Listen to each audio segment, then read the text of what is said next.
Hey guys, welcome to the Board Game Exposure Collective summary video for August 2017. I'm Jason Froud, your host, and this video is just to summarize all the videos we've been doing and written reviews and everything we've been doing for the games we've been playing over the last month. The guys have been working really hard, or hardly working, depending on your perspective, like our spouses. It's been another busy month for gaming. It was, of course, Gen Con over in the USA. Gen Con's a massive convention where tons and tons of games are being released every year. And it was no different this year. Load of games have come out.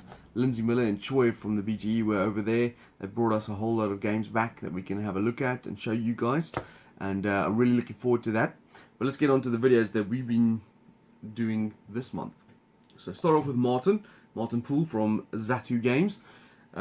He's done quite a few games this month, which is not unusual for Martin. He's also done a lot of Q&As, interviews, and everything like that, and you can check them all from the link below, which will take you to his page on Zatu. Martin had a look at Off the Rails. This is just finished on Kickstarter. Fun little mine gem collecting game. I did a video for that last month, and Martin's done a written review for it this month. It's great. He has also done a game, a review for Island of El Dorado.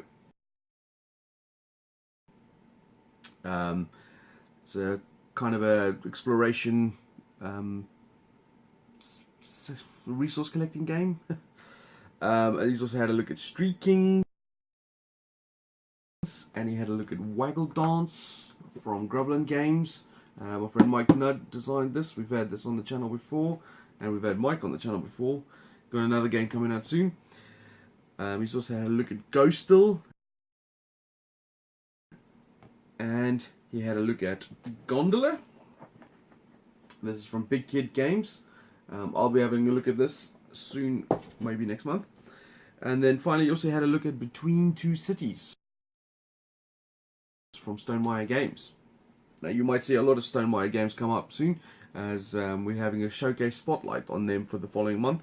So we're going to be having a look at Viticulture, Scythe, Between Two Cities, Euphoria, and this is all leading up to where Charterstone comes out at the end of the year, which I'm super psyched for.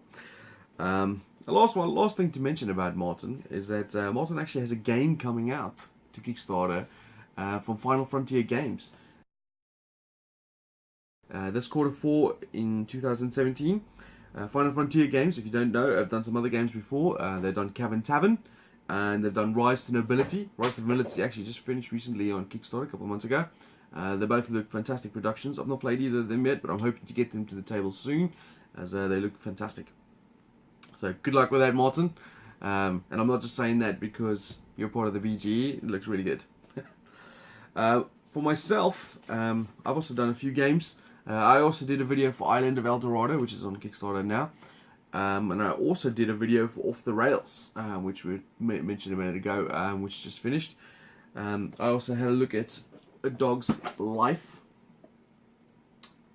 This is also just finished on Kickstarter. That looked pretty fun family game where you play as dogs running around, trying to complete little objectives and stuff. Nick also did a video for that last month. I also had a look at Risk Europe from Hasbro. New Risk game. Is it any better? I thought so. You can go and check it out on my video. And I had a look at a very popular game called Century Spice Road. Similar game to sort of Splendor, if you like, that sort of mechanics. Really good. Really enjoyed that. And then finally, I did a couple of videos for Scrooge the board game, which comes to Kickstarter September the 5th, 2017. I did a preview video so you can see how the game flows and plays, and I also did a how to play video, so if you're interested and you like it and you want to know how to play, you can go check both of those out. You will of course notice, as I'm mentioning about the games that we're playing and what we do, a lot of them are repeats from, because that's basically the point of BGE, is that for one copy of the game, so one copy of Gondola sent to us, gets played multiple times throughout the collective, and has separate reviews, previews, overviews done for the game, which gets a lot of exposure out there, and that's the benefit. You know, you get a lot of exposure to to smaller companies or Kickstarter games, or even bigger games like Stonemaier games. And the more people we can get involved, seeing the game and buying the game, and the better for the gaming industry. And talking about the gaming industry, we've also got a preview copy of the Omni Tray. So I've been having a look at that. Comes in really handy for my youngest son to use it as a card tray. That works really well. Obviously it's specialized for certain games like Arcadia Quest and those type of things. I'm hoping I can get a video done for that. But the Kickstarter's coming to an end soon, so if you want to go check that out. And then we also have some more reviews and overviews done by Nick. So let's have a look at what he's done. I'm Carla Froud, Jason's lovely wife. This is a monthly recap of the games that I've reviewed or looked at this last month of August. So I looked at an early prototype of Zombie Tsunami. This was a prototype before they changed some of the things and made it more gamery, but I have to say I had a lot of fun with it anyway. Very good with my family, replicated the app, and I think they're really kind of got themselves into a niche market there with app conversions, and I'm really looking forward to what they do with Fruit Ninja.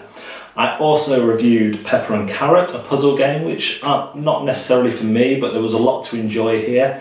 I found with the preview copy, I wish there was more, and more has been added because of a successful Kickstarter campaign. So if you like your puzzle games, there's going to be a lot there for you to enjoy. And despite me not really enjoying puzzle games, I enjoyed this one a little bit, yeah. I looked at Total Recall, which is a reskin and some significant changes to the Good Cop, Bad Cop formula, and I think this is the best version of Good Cop, Bad Cop I've played because of a third faction that is significantly different from the other factions, so that when you make the decision to kill someone, you're making this third faction stronger, and the more mistakes you make by killing your own people, the stronger this third faction gets. And some other changes as well, but I thought this was a really good version. I'd love to see this one fund. I reviewed Dog's Life, which was an okay family game. Not one that I'd probably buy. I find the mechanism of drawing cards to see if you've been successful ultimately frustrating, because you drew from the same pile for everything that you were doing. So if you searched a bin, you'd draw a card and it would say bin, success or not, or food, bone or nothing. But it would also tell you what you would have got had you gone to the restaurant or had you delivered a newspaper. And I just found that system, especially when you were out of luck and you were drawing things you didn't want time and time again, of being able to see what you should have done, really frustrating. And I know it didn't bother the children I played with that much, but I think had I played any longer with them, then it would have bothered them. So that kind of annoyed me, and I also think it's ideally a 4-player game. It's not interesting enough below that number and too long above that number. I looked at the Omni Tray, which is having a fantastic campaign on Kickstarter as we speak. Omni Tray is a modular organiser tray for your games like Descent, Imperial Assault, Doom, Arcadia Quest, Teenage Mutant Ninja Turtles. And basically through various modules and stuff you can organise your character. As I said in my preview video of this, the uses for this are only going to grow, and they have been growing even in this campaign. So you've not got long to check that out. It might be finishing soon, but Omni Tray was brilliant. I haven't reviewed it, but Massive Darkness arrived and I did an unboxing, and from the missions I've played, I'm really enjoying it. Any game that gets my 7-year-old son to play games for me for 3 hours in one day is going to be a success in my house. I looked at Woohoo from Brain Games, the people who brought you Ice Cool. This is one of their 3 new kind of children's games. This is the one that's aimed youngest and therefore the simplest, and my 4-year-old niece enjoys it. But I think you're kind of at the limits there of who's going to enjoy it. There's 2 versions of the game. She's already on the advanced one, and I think so. There is a time scale there where it's gonna not be as appropriate. And lastly, I looked at 4 Elements, which had funded successfully on Kickstarter. This is a flicking game that is very similar to Cube Quest, except you can have 4 players. So you're flicking your pieces, trying to knock off the king piece of everyone else. And I found it okay. The pieces are a bit hard. 4-player is certainly a lot of fun. My son really liked it though. He's 7, he loved it. And that is what I've looked at this month. This coming month should be exciting as I look at a load of Stonemaier games. Thanks for watching. I've been Carla Froud, and I'm going to go keep Jason warm. Thanks, Nick. That wasn't awkward at all. Thanks for doing all those. So, moving on from Nick, we've got Mark Capel-Helm from More Hitex Reviews. Mark's been on holiday for the last couple of weeks, or last week, but he still managed to get a few games in. He's done Cottage Garden. He also did A Dog's Life. As I mentioned before, that's just finished the Kickstarter. He also had a look at Scrooge, and he's also had a look at Gondola, and Mark passed it on to me so I can have a look for it this month. He had a look at a game called Runica, which I think is finished on Kickstarter recently, and then an older game, but still a goodie, called Istanbul. And then he's started off also his Stonemaier showcase with Viticulture. That was his favourite game of the month because Viticulture is awesome. So Mark's done a fantastic number of games as well. And the last one for our contributions this month is Lindsay Miller. Shiny Happy Meeples. This is her first contribution for the summary video, so have a look. Hi everyone, it's Lindsay here.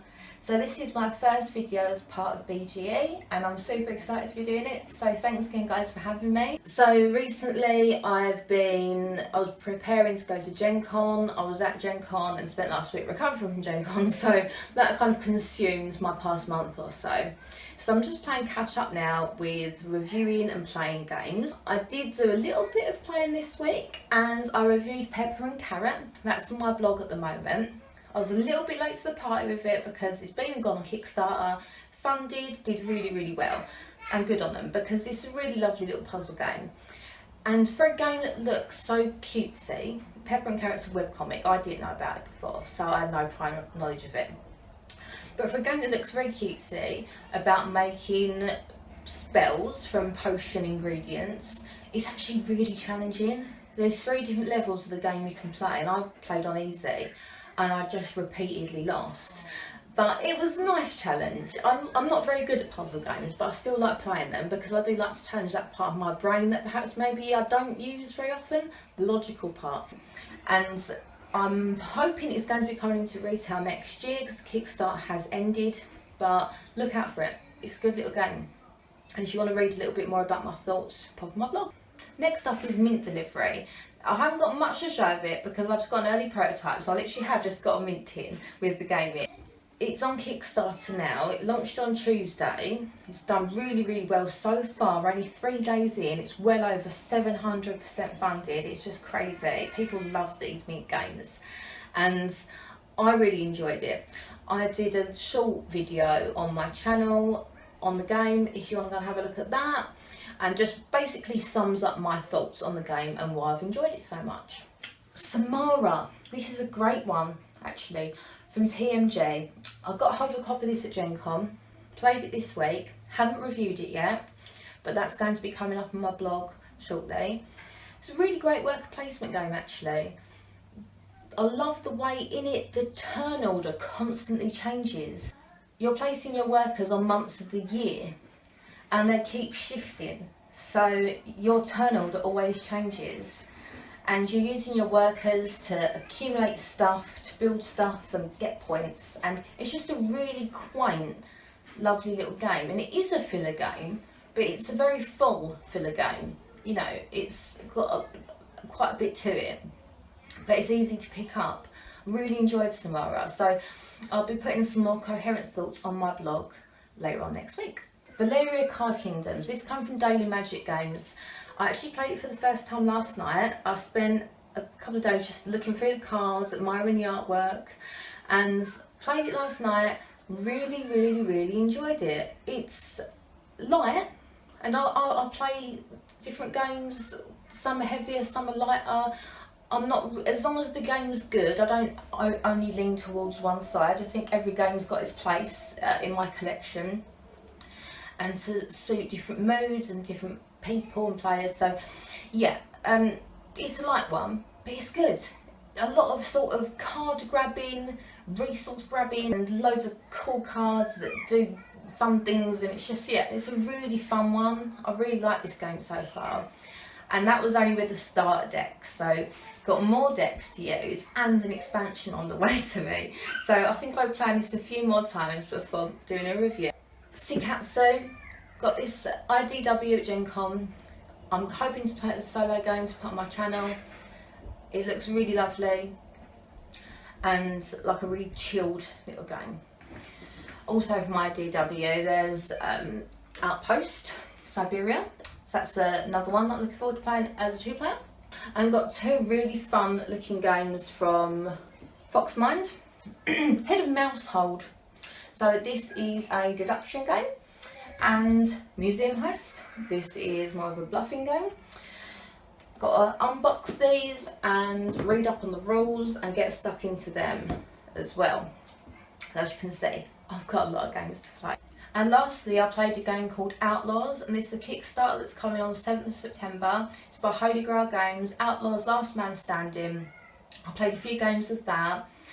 It's like a Wild West setting. It's a standoff for 2 players where you have a row of characters and your opponent has a row of characters, and it's more like a kind of memory game with a little bit of deduction, a little bit of bluffing, and I found that really enjoyable, a bit different for me as well. I'm going to be posting a video of that on the launch day next week, so keep an eye out for that if you want to hear a little bit more about Outlaws Last Man Standing. And that's me done for today. Thank you so much, and see you again soon. Bye. Right, thanks, Lindsay. Well, that's it. That's all we got for you this month. We've done a fantastic amount of work for you guys this week, or this month. Lots of games played, and we've got more coming. We were contacting a lot of other publishers and designers and stuff, and we got a lot of content coming your way, a lot of games picked up at the Gen Con. And we're really looking forward to getting them out on the table and bringing them some exposure to you, so you can see if they're the games that you like, and that you can provide some support for them. So thanks for watching, and see you guys next month.